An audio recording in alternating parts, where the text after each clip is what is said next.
Welcome to CSEB aspirants. ഇന്ന് നമ്മൾ discuss ചെയ്യുന്നത് അമെൻമെൻറ്റിൻ്റെ ഒരു ഭാഗമാണ് കേട്ടോ. അമെൻമെൻറ്റിൻ്റെ ക്ലാസ് നമ്മൾ മുൻപ് അപ്ലോഡ് ചെയ്തിട്ടുണ്ട്. അപ്പോൾ കാണാത്ത കൂട്ടുകാർ ആരെങ്കിലും ഉണ്ടെങ്കിൽ നമ്മുടെ പ്ലേലിസ്റ്റ് ഒന്ന് പോയി ചെക്ക് ചെയ്യുക. പിന്നെ നമുക്ക് വീഡിയോ ഉപകാരപ്പെട്ടാൽ ലൈക്ക് ചെയ്യുക. പുതിയ കൂട്ടുകാർ ആരെങ്കിലും ഉണ്ടെങ്കിൽ ഒന്ന് സബ്സ്ക്രൈബ് ചെയ്ത് സപ്പോർട്ട് ചെയ്തേക്കണേ.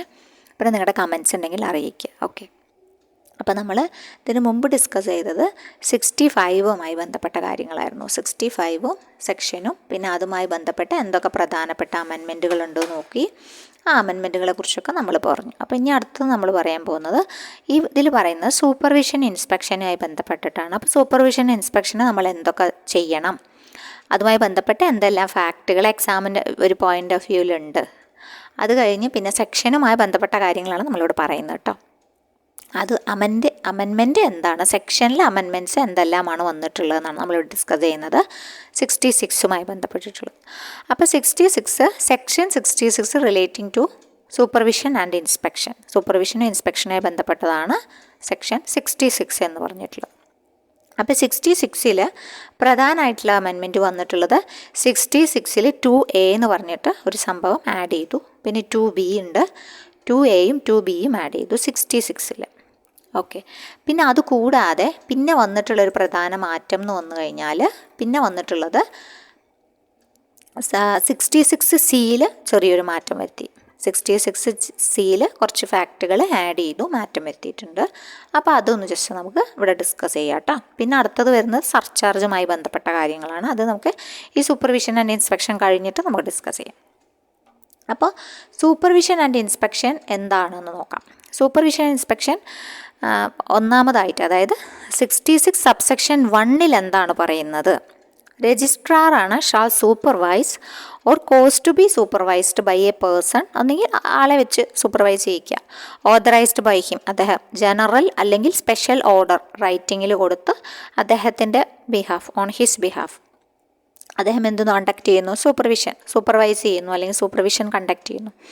The working of every society as frequently as he may consider necessary, അദ്ദേഹത്തിന് ആവശ്യമെന്ന് തോന്നിയാൽ. The supervision under this subsection may include an inspection of the books of the society. സൊസൈറ്റിയുടെ ബുക്സിനെ ഇൻസ്പെക്റ്റ് ചെയ്യുക, അതാണ് ഈ സൂപ്പർവിഷനിൽ ഇൻക്ലൂഡ് ചെയ്യപ്പെടുക, അതും ഇൻക്ലൂഡഡ് ആണ്. ഓക്കെ, അത് ഒരു പ്രധാനപ്പെട്ടാണ്. പിന്നെ ഈ ഒരു രജിസ്ട്രാർ ഒന്നെങ്കിൽ അദ്ദേഹത്തിന് സ്വയം ഓൺ ഹിസ് ഓൺ മോഷൻ നടത്താം, അല്ലെങ്കിൽ ക്രെഡിറ്റർ ആപ്ലിക്കേഷൻ കൊടുത്തിട്ട് എന്ത് ചെയ്യാം, ഇങ്ങനെ സൂപ്പർവിഷനും ഇൻസ്പെക്ഷനും നടത്താൻ വേണ്ടിയിട്ട് ഓർഡർ ചെയ്യാം. Inspect or direct any person authorised him, അദ്ദേഹം ഒരാളെ ഏൽപ്പിച്ചിട്ട് അദ്ദേഹം നടത്താം. റൈറ്റിങ്ങിൽ എഴുതി കൊടുക്കുകയാണ്, ഒരാളെ ചുമതലപ്പെടുത്തുകയാണ് ചെയ്യാൻ പറഞ്ഞിട്ട്. To inspect the books of the society, ആ സൊസൈറ്റിയുടെ ബുക്സ് പരിശോധിക്കൂ എന്ന് പറഞ്ഞിട്ട് ആളെ പറഞ്ഞയക്കാം. അപ്പോൾ രണ്ട് രീതിയിലാണ്, ഒന്നെങ്കിൽ സ്വയം അല്ലെങ്കിൽ ആപ്ലിക്കേഷൻ ഓഫ് എ ക്രെഡിറ്റർ. ഈ രണ്ട് രീതിയിലാണ് സൂപ്പർവിഷൻ ആൻഡ്, അപ്പം മറ്റിടത്ത് പല രീതിയിൽ കണ്ടായിരുന്നു. അപ്പോൾ അതുകൊണ്ടാണ് പറഞ്ഞത് ഇവിടെ രണ്ട് രീതിയിലാണ് പറയണത്. ഒന്നെങ്കിൽ on his own motion only, അല്ലെങ്കിൽ on the application of a creditor of the society. ഈ രണ്ട് രീതിയിലാണ് എന്തിന് ഓർഡർ ഇടുക? സൂപ്പർവിഷൻ ആൻഡ് ഇൻസ്പെക്ഷന് ഓർഡർ ഇടുക. അതാണ് സെക്ഷൻ 66 പറയുന്നത്. എന്നാൽ ഓർഡർ ഇടാന്ന് പറഞ്ഞു. ഈ രണ്ട് കേസ്, വേറെ രണ്ട് കേസ് പറയുന്നുണ്ട്. ഈ രണ്ട് കേസിൽ ഇത് അപ്ലിക്കബിൾ അല്ല എന്നും പറയുന്നുണ്ട്. അതായത് ഇൻസ്പെക്ഷൻ കൊടുക്കാൻ പറ്റില്ല. അപ്ലിക്കൻ്റ് കൊടുത്താലും എന്ത് ചെയ്യില്ല, രജിസ്ട്രാർ അനുവദിക്കാത്ത രണ്ട് കേസസ് ഏതൊക്കെയാണ്? അപ്പോൾ അതൊന്ന് മനസ്സിലാക്കി വെക്കണം കേട്ടോ. അനുവദിക്കാത്ത കേസ് ചോദിച്ചാലോ, അതേതാ കേസ് എന്ന് വെച്ച് കഴിഞ്ഞാൽ, ഇപ്പം കടം സൊസൈറ്റിയിൽ നമ്മൾ പണം നിക്ഷേപിച്ചു, സൊസൈറ്റി നമുക്ക് പണം തരുന്നില്ല. ഓക്കെ, പണം തരുന്നില്ല എന്ന് പറഞ്ഞിട്ട് കാര്യമില്ല, അത് തിരിച്ചു നൽകാൻ സംഘം തയ്യാറല്ല എന്ന് തെളിയിക്കാൻ നമുക്ക് കഴിയണം, വേണ്ടേ? എന്നിട്ടാണ് നമ്മൾ എന്ത് ചെയ്യുക, സംഘത്തിൻ്റെ അക്കൗണ്ട്സ് പരിശോധിക്കൂ എന്ന് പറഞ്ഞിട്ട് കൊടുക്കാൻ പറ്റുള്ളൂ. അതായത് സംഘം നമുക്ക് തരുന്നില്ല അല്ലെങ്കിൽ സൊസൈറ്റി നമുക്ക് തരുന്നില്ല എന്ന് തെളിയിക്കാനുള്ള ബാധ്യത നമ്മുടെയാണ്. ഓക്കെ, അപ്പോൾ അതിൻ്റെ വാലിഡ് ആയിട്ടുള്ള പ്രൂഫ് എന്തെങ്കിലും നമ്മുടെ കയ്യിൽ വേണം എന്നാണ് പറയുന്നത്. അങ്ങനെ ഉണ്ടെങ്കിൽ മാത്രമേ ഈ ഡെപ്റ്റുമായി ബന്ധപ്പെട്ടിട്ട് ഡിമാൻഡ് ചെയ്തു, പക്ഷേ എന്ത് ചെയ്യുക, റീസണബിൾ ടൈമിൽ നമുക്ക് തന്നില്ല എന്ന് നമുക്ക് തെളിയിക്കാൻ പറ്റണം. സംഘം തയ്യാറല്ല എന്ന വസ്തുത നമുക്ക് അവരെ ബോധ്യപ്പെടുത്താൻ കഴിയണം. അതൊരു കേസ്. പിന്നെ രണ്ടാമത്തെ കേസ് എന്ന് വെച്ച് കഴിഞ്ഞാൽ, ഈ ഒരു സൂപ്പർവിഷൻ ആൻഡ് ഇൻസ്പെക്ഷന് ക്രെഡിറ്റർ ആപ്ലിക്കേഷൻ കൊടുത്തിട്ടുണ്ടെങ്കിൽ അതിൻ്റെ കോസ്റ്റും എന്ത് ചെയ്യണം, അദ്ദേഹം തന്നെ വഹിക്കണം. ഓക്കെ, ഡെപ്പോസിറ്റ്സ് വിത്ത് രജിസ്ട്രാറിൽ ഡെപ്പോസിറ്റ് ചെയ്യണം. അങ്ങനെ കോസ്റ്റുകൾ ഇൻസ്പെക്ഷന് വേണ്ടിയിട്ടുള്ളത് റിക്വയർഡ് ആയിട്ടുള്ള എമൗണ്ട് കൊടുത്തിട്ടില്ലെങ്കിൽ പിന്നെ എന്തില്ല, ഇൻസ്പെക്ഷൻ നടത്താൻ ആര് തയ്യാറാവില്ല, രജിസ്ട്രാർ തയ്യാറാവില്ല. അപ്പോൾ ഈ 2 കേസും ഓർത്തിരിക്കണം. ചുമ്മാ ഓടിപ്പോയിട്ട് സൂപ്പർവിഷൻ ചെയ്യൂ, ഇൻസ്പെക്ഷൻ നടത്തൂ എന്നൊന്നും പറഞ്ഞാൽ പറ്റില്ല. ഇതും കൂടി ഒന്ന് മനസ്സിലോർക്കണം. ഓക്കെ, അപ്പോൾ ഈ 2 കേസ് മനസ്സിലായിട്ടുണ്ടാവുമെന്ന് വിചാരിക്കുന്നു. അപ്പോൾ അതാണ് ഒരു കാര്യം. പിന്നെ ഈ ഒരു ക്രെഡിറ്റർ റിപ്പോർട്ട് ആപ്ലിക്കേഷൻ കൊടുത്തിട്ടാണ് ഇങ്ങനെ സൂപ്പർവിഷൻ നടത്തുന്നത് എങ്കിൽ, സൂപ്പർവിഷൻ ആൻഡ് ഇൻസ്പെക്ഷൻ അണ്ടർ 66 നടത്തുന്നെങ്കിൽ അതിൻ്റെ റിസൾട്ട് എന്താണെങ്കിലും ആരെ അറിയിക്കണം, ക്രെഡിറ്ററുമായിട്ട് അറിയിക്കണം എന്ന് ഇതിൻ്റെ 66 സബ്സെക്ഷൻ 3 പറയുന്നുണ്ട് കേട്ടോ. ഇൻസ്പെക്ഷൻ നടത്തുമ്പം ക്രെഡിറ്ററുടെ റിപ്പോർട്ട്മെൻറ്റിലാണെങ്കിൽ അദ്ദേഹത്തെ കമ്മ്യൂണിക്കേറ്റ് ചെയ്യണം the results of such inspection to such creditor എന്ന് പറയുന്നുണ്ട്. അതൊന്ന് ജസ്റ്റ് ഓർത്തിരിക്കണം.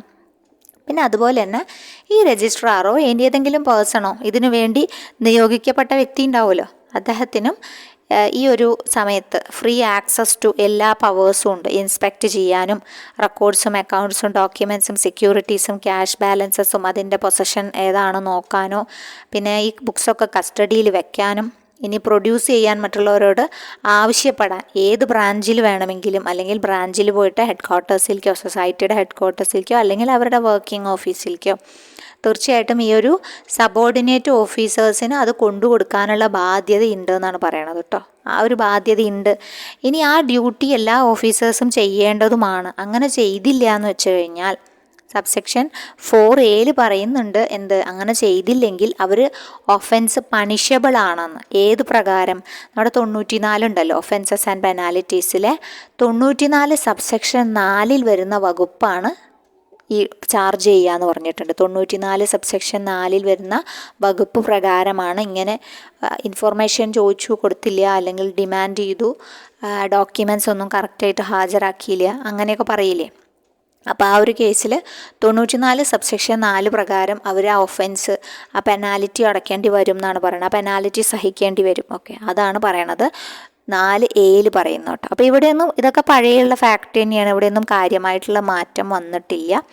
66 2A മാറ്റം വന്നിട്ടുള്ളത്. 2A മാറ്റം പറഞ്ഞു, അവർക്ക് സ്പെഷ്യൽ ടീമിനെ വെക്കാമെന്ന് പുതിയൊരു അമെൻമെൻറ്റ് വന്നിട്ടുള്ളത് 2A.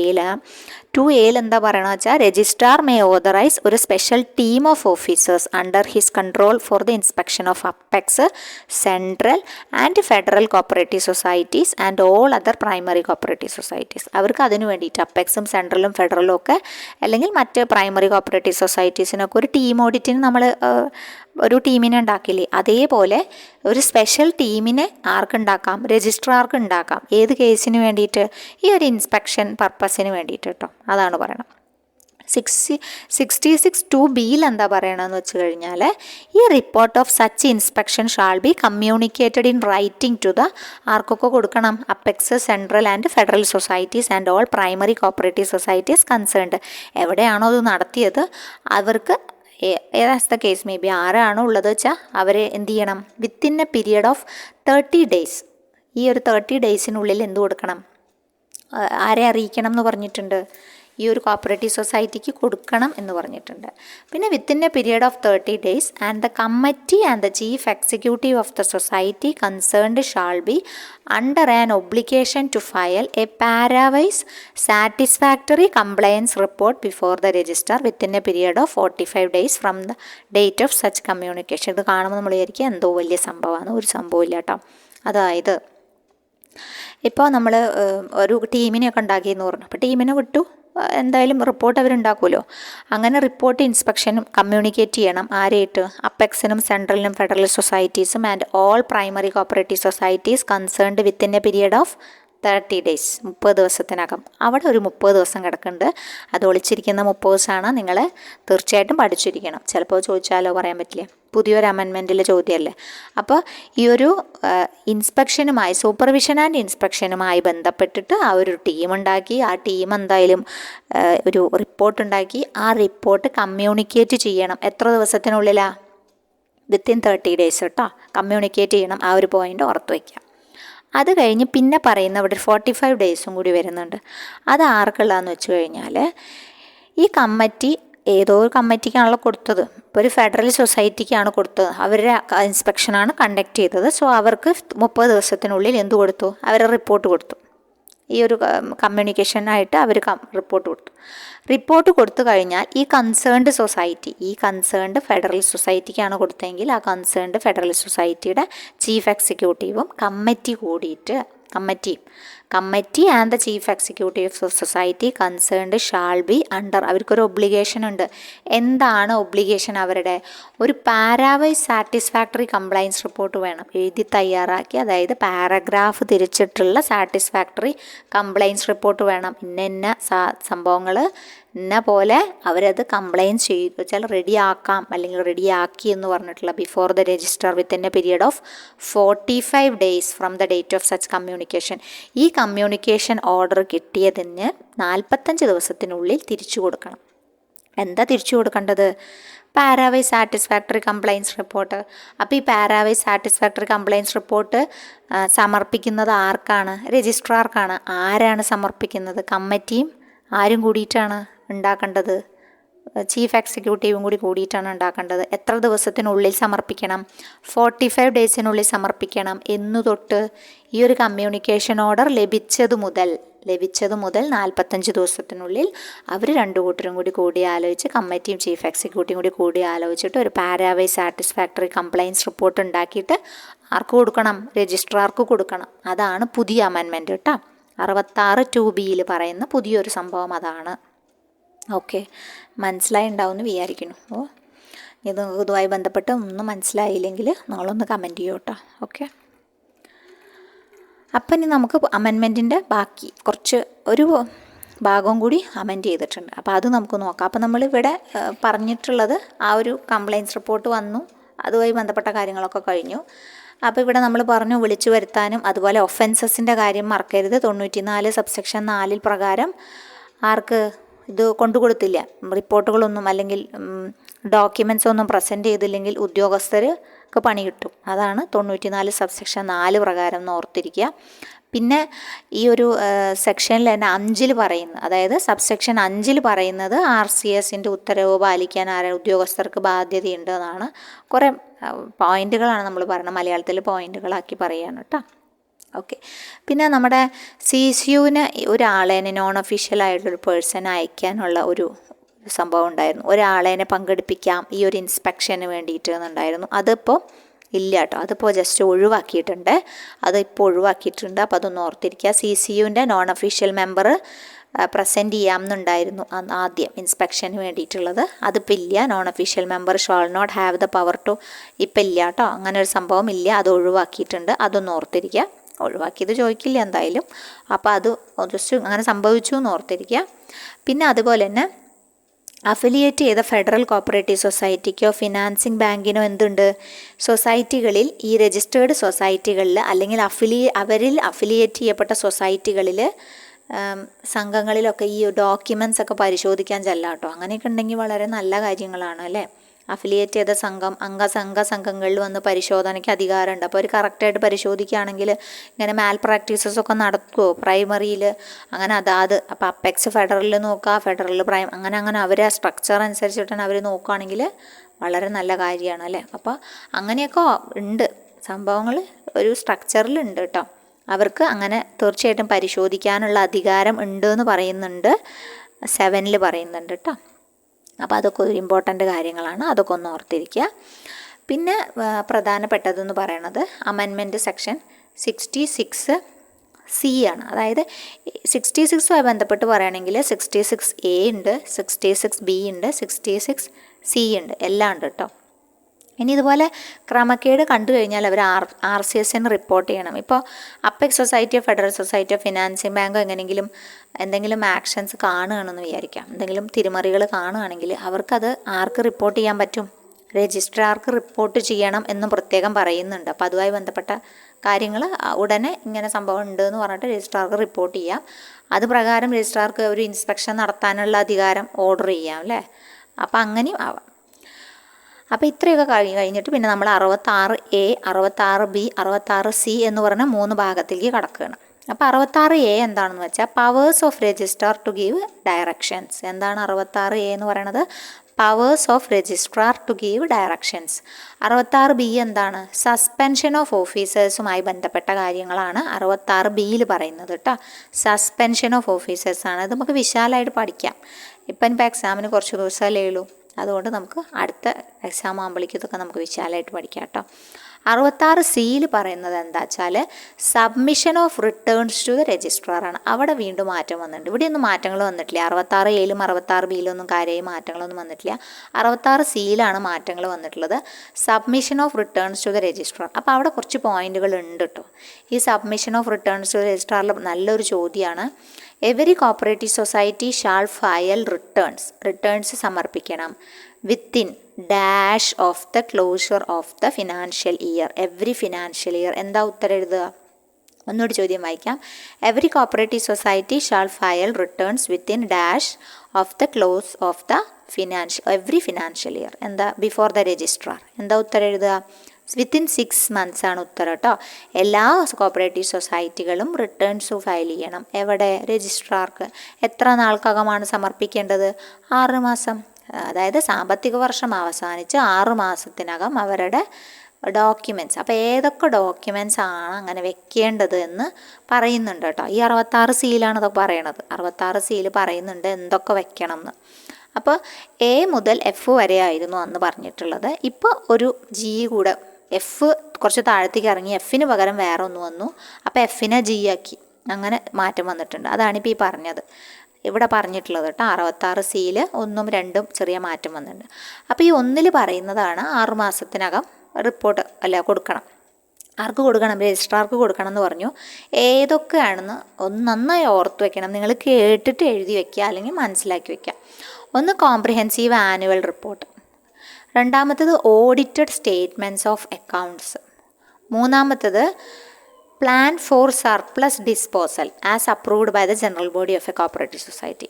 അതായത് ജനറൽ ബോഡി അപ്രൂവ് ചെയ്തിട്ടുള്ള പ്ലാന് എന്തിന്? Surplus disposal.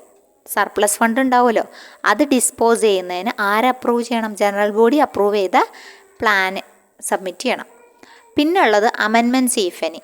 ബൈലോ അമെൻമെൻറ്റ്സ് ഉണ്ടെങ്കിൽ, അതെന്തെങ്കിലും ഉണ്ടെങ്കിൽ bylaw amendments, list of amendments to the bylaws of the cooperative society if any ഉണ്ടെങ്കിൽ മതി, അത് അറ്റാച്ച് ചെയ്യണം. പിന്നെ ഉള്ളത് ഡിക്ലറേഷൻ.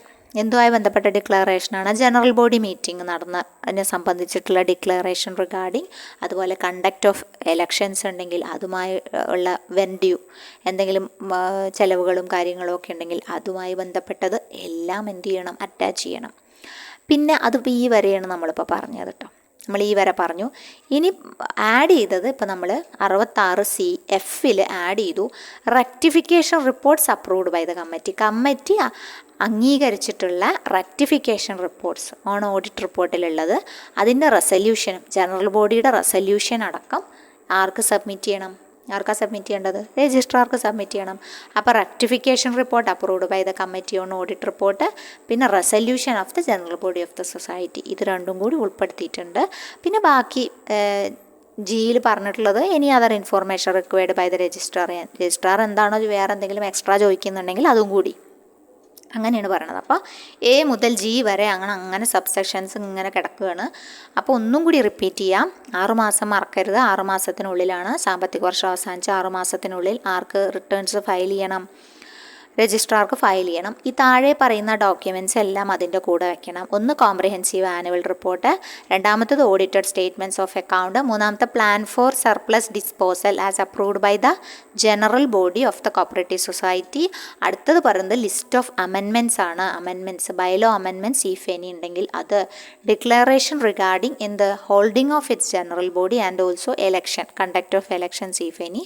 അടുത്തത് പറയുന്നതാണ് rectification reports approved by the committee on audit report and the resolution of the general body of the society. Then last പറയുന്നത് any other information required by the registrar. അത്രയാണ് ഈ ഒരു 66Cയിൽ പറയുന്നത്. അപ്പോൾ 66A മറക്കരുത്, powers of registrar to give directions. 66B പറയുന്നത് suspension of officers ആണ്. 66C പറയുന്നത് submission of returns to the registrar. ഈ 3 എണ്ണമാണ് ഈ ഭാഗവുമായി ബന്ധപ്പെട്ട് വരുന്നത്. ഇനി 66C സബ്സെക്ഷൻ 2 ആദ്യം 1 മാത്രമേ ഉണ്ടായിരുന്നുള്ളൂ, ഇപ്പോൾ 2 ആഡ് ചെയ്തിട്ടുണ്ട്. അപ്പോൾ അതും കൂടി ഒന്ന് പഠിക്കണം. 2 ആഡ് ചെയ്തിട്ടുണ്ട്. 2-ൽ എന്താ പറയണത് വെച്ചാൽ every cooperative society shall submit quarterly return. ഇതൊന്ന് പ്രധാനപ്പെട്ടാണ് കേട്ടോ. ക്വാർട്ടർലി റിട്ടേൺസിനെ കുറിച്ചിട്ടൊന്നും ആദ്യമൊന്നും പറഞ്ഞിട്ടില്ല, പക്ഷേ ഇപ്പോൾ പറയുന്നുണ്ട്. ക്രെഡിറ്റ് ആക്ടിവിറ്റീസുമായി ബന്ധപ്പെട്ടിട്ടുള്ള ക്വാർട്ടർലി റിട്ടേൺ എന്ത് ചെയ്യണം? ക്രെഡിറ്റ് ആക്ടിവിറ്റീസും, ഇതിൻ്റെ ചുരുക്കമാണ് പറയുന്നത് കേട്ടോ. അതിൻ്റെ ചുരുക്കമാണ് പറയണത്. ക്രെഡിറ്റ് ആക്ടിവിറ്റീസുമായി ബന്ധപ്പെട്ടിട്ടുള്ള ക്വാർട്ടർലി റിട്ടേൺ സമർപ്പിക്കണം. ചീഫ് എക്സിക്യൂട്ടീവ് ഡ്യൂലി സർട്ടിഫൈ ചെയ്തിട്ടാണ് സമർപ്പിക്കേണ്ടത്. അതായത് അദ്ദേഹം അറ്റസ്റ്റ് ചെയ്യണമെന്നാണ് ഉദ്ദേശിക്കുന്നത്. അറ്റസ്റ്റ് ചെയ്തിട്ട് വേണം എന്ത് സമർപ്പിക്കാൻ? ചീഫ് എക്സിക്യൂട്ടീവാണ് അങ്ങനെ ചെയ്യേണ്ടത്. എന്നിട്ട് അത് സമർപ്പിച്ചാൽ ആര്? Duly reviewed by the registrar review ചെയ്യണം. ഓക്കെ, അതാണ് പറഞ്ഞത്. അത് ഇമ്പോർട്ടൻ്റ് ആണ് കേട്ടോ.